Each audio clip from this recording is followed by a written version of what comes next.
أعوذ بالله من الشيطان الرجيم. بسم الله الرحمن الرحيم. الحمد لله رب العالمين بارئ الخلائق أجمعين باعث الأنبياء والمرسلين، ثم الصلاة والسلام على خير خلقه العبد المؤيد والرسول المسدد، حبيب إله العالمين أبي القاسم المصطفى محمد.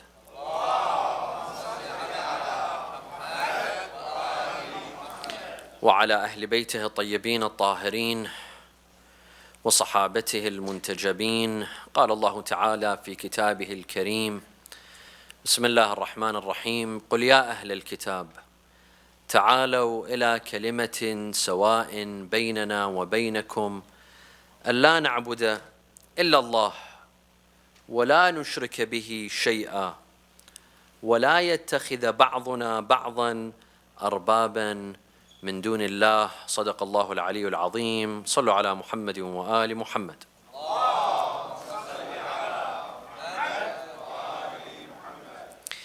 If we examine the holy verses of the Quran, we see that in several verses, at least in 7 or 8 instances, the Quran begins the verse by stating, قُلْ يَا أَهْلَ الْكِتَابِ. Say, O the people of the book. The Quran encourages Rasulullah to open a dialogue with the people of the book, with Christians and Jews. This is what we mean by people of the book. Speak to them. Have a dialogue with them. قُلْ يَا أَهْلَ الْكِتَابِ. The Quran is inviting Rasulullah to open a channel with people of other faiths. Not to live in his own bubble or in the Muslim bubble. No, speak to people of other faiths, of other religions.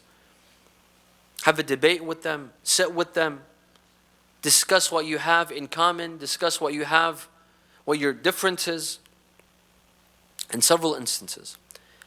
This verse is very special, the verse that I began with. Why? Because Allah tells Rasulullah that tell the people of the book. And by the way, this concept of people of the book, it's a very interesting concept. Instead of calling them kuffar or non-believers, no, call them people of the book. That means I have a book and you have a book. And the origin is one. Our books are from Allah. That means we have something in common. You have the Torah, you Jews have the Torah, you Christians have the Injil, and we Muslims have the Quran. We have something in common. We all have divine books. قُلْ يَا أَهْلَ الْكِتَابِ تَعَالَوْا إِلَى كَلِمَةٍ سَوَاءٍ بَيْنَنَا أَلَّا نَعْبُدَ إِلَّا اللَّهِ. Come and let's agree upon not worshipping anyone other than Allah Azza wa Jal. وَلَا يَتَّخِذَ بَعْضُنَا وَلَا نُشْرِكَ بِهِ شَيْئًا. And we don't take partners with Allah. وَلَا يَتَّخِذَ بَعْضُنَا بَعْضًا أَرْبَابًا مِن دُونِ اللَّهِ. We should not worship anyone other than Allah. And these are set principles in Judaism, in Christianity, and in Islam. God is one. He has no partners. No one else other than God is deserving of worship. These are commonalities. You see, Allah tells His Prophet that when you sit with Jews and Christians, discuss what you have in common. Don't discuss your differences. Start off with them, telling them that, listen, we worship the same God. We both have books. We're not polytheists. We don't ascribe partners to God. We have something in common. Let's address our commonalities first and not our differences. This is the first point of dialogue, interfaith dialogue. Sallu ala Muhammad wa ala Muhammad. The Quran also says that those who have another faith, those who practice another religion, and they do not fight you, nor do they drive you out of your homes, then be kind to them. Show them kindness. Show them benevolence. Be just with them.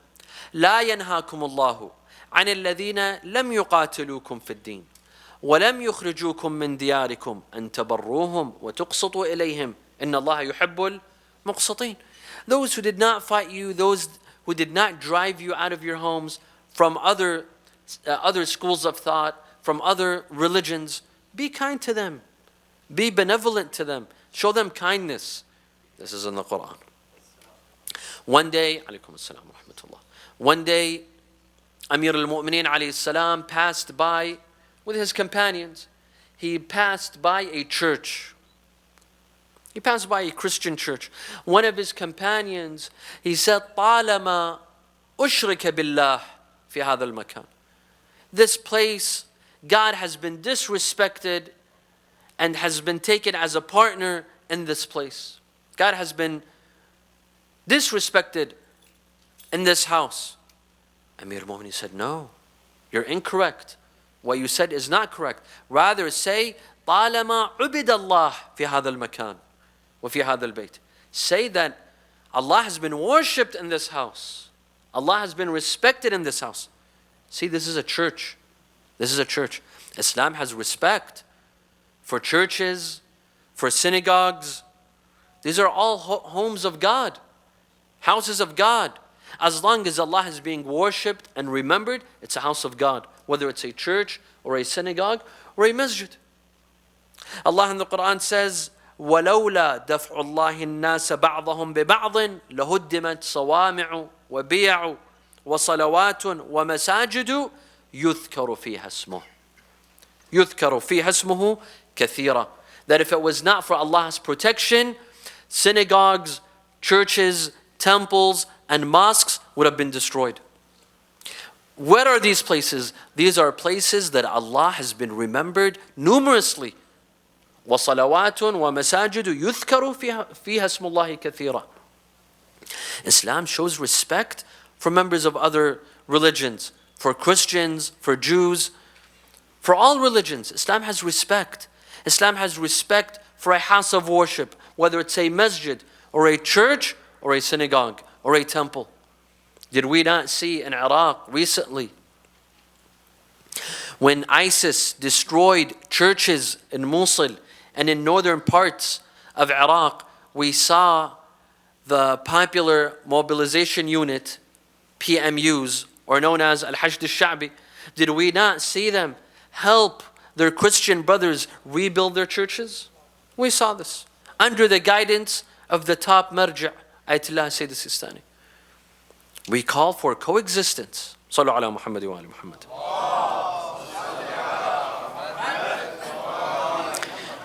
My dear friends, we all know that the image of Islam has been ruined for the past couple of years, thanks to ISIS and Al-Qaeda and terrorist groups who have ruined the image of Islam and the name of Islam. Today, a lot of people equate the name of Islam to violence, to terrorism, to beheadings, to sex slaves, to stoning.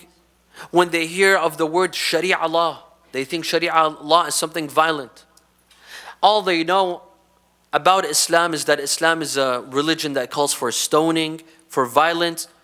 This is the image that exists in the minds of Westerners regarding Islam. What do we do? What do we do about this? The first step, my dear friends, part of Islamic activism in the West, the first step is to engage in interfaith dialogue. Interfaith dialogue. What do we mean by interfaith dialogue? What do I mean by this? This means that we engage in conversations with people of other religions, Christians, Jews, even Buddhists, even Hindus, all religions. We engage in dialogue with them. We open a channel with them. We go and we visit them in their churches and synagogues and temples, and we invite them to come and visit us at our mosques and at our Islamic centers. We welcome them. Our mosques have to be friendly towards non-Muslims, especially Christians and Jews. Let's open our mosques. This is interfaith. Why? And what is the goal of interfaith? The goal of interfaith dialogue is to understand one another, is to come, sit together, like the Quran says, قُلْ يَا أَهْلَ الْكِتَابِ تَعَالَوْا تعالوا إلى كلمة سواء. Let's sit together. Let's discuss what we have in common. Before we discuss our differences, let's discuss what we have in common. We are all part of the Abrahamic faiths. We all go back to Abraham. We accept Prophet Abraham, and so do Christians, and so do Jews. We believe in the same God. We believe in the same prophets. They accept Moses, and we accept Moses. They believe in Jesus, we accept Jesus. They believe in Noah, and in Abraham, and in Ismail, and Ishaq, and all these prophets. We accept them as well. Our differences are minor. What we have in common is major. Let's talk about what we have in common. This will help them understand us, and we understand them. This will clarify all the misconceptions regarding Islam. All it takes is to sit down and talk. The point of interfaith dialogue, my dear friends, it's not to try to convert anyone. No. When we go to their churches and we invite them to come to our church, the point of interfaith dialogue is not conversion. We're not trying to convert anyone. No. We want to, if they convert, that's a plus. They like to accept Islam and embrace Islam, that's perfectly fine. We will welcome them with open arms. But our number one objective is for them to understand Islam. Let them understand us. Let them understand that Islam is not a violent religion. That Sharia law, this is a term that has been misused in the media by right-wing media and conservative politicians only to scare their citizens from Islam. Sharia law means to pray, to fast, to go to Hajj. It means how to eat. It means how to marry. It means how to divorce. And yes, a part of it is the penal system. The penal system, the penal code in Islam. This is only a part of Sharia law. There's a major part to Sharia law that people don't know about. Let them understand us. Sallu ala Muhammad wa ala Muhammad. There are already existing experiences of interfaith dialogue that has been done here in the West. In America, in Southern California, there's a good experience of interfaith dialogue. Some of our religious leaders and scholars have engaged with Christians and Jews and people of other faiths. They visited their houses of worship and they've invited them to our mosques and our centers and Husayniyas. In Dearborn, Michigan, there's a wonderful experience. In London, in the UK, there's an initiative called the Big Iftar. It occurs in the month of Ramadan. While they hold an iftar and they invite Christians and Jews and other members from other religions. And it draws people to Islam. They sit and eat together. They socialize. Sometimes they joke and they use humor, but it brings them together. It brings them together. These are wonderful initiatives. In fact, I know one Islamic center, after the election of a specific president that you all know, this mosque received hundreds, or not hundreds, maybe tens of letters telling them that close your mosque and pack your bags and go back home. Go back home. You don't belong in this country any longer. This mosque, they took pictures of these letters and they posted it on their social media.